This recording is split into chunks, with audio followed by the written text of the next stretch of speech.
Panic selling has been underway for days as the grim reality sets in for millions of small-time and new Chinese investors. This woman says she is not happy, that she's nervous and worried. So how did China end up in this mess? Not long ago, the government wanted to boost the country's slowing economy. It loosened regulations and made borrowing easier to entice ordinary Chinese to jump into the markets. And they did, in droves, giving it all a casino-like feel. Gambling is not allowed in China. So playing the stock market is almost like gambling. You try to buy low and sell high, and catch the opportunity, you can make some money. Millions of Chinese borrowed more money than they had to play, hundreds of millions of dollars more, with little knowledge about how the stock market actually works. They have zero interest and zero idea about fundamentals of the company.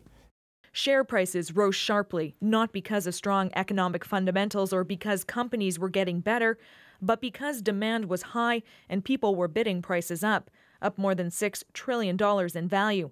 Then, just a couple weeks ago, a major reversal.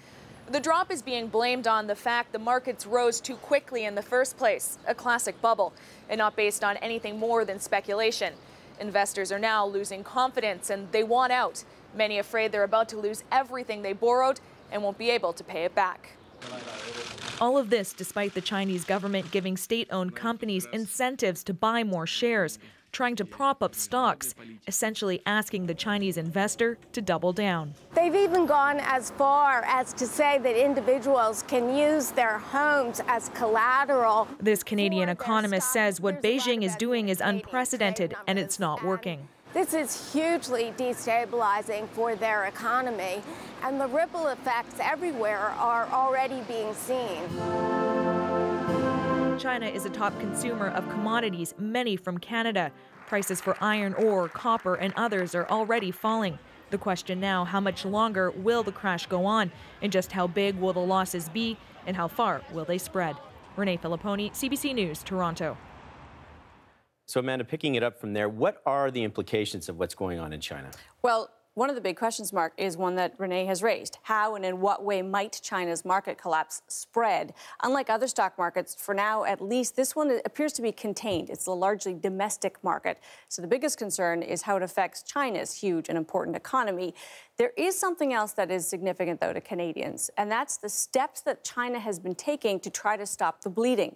Things like suspending stocks so they can't be sold or refusing to let some big shareholders sell stocks for a period of time.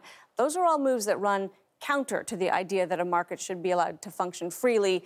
It's sort of an important reminder that while China's edging towards capitalism and free markets, it has a long way to travel still. And at times of crisis, it does revert to behavior that would be considered unacceptable in the markets of London or New York.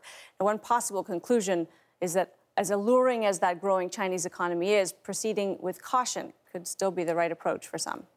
All right, Amanda, thanks so much. Senior business correspondent Amanda Lang.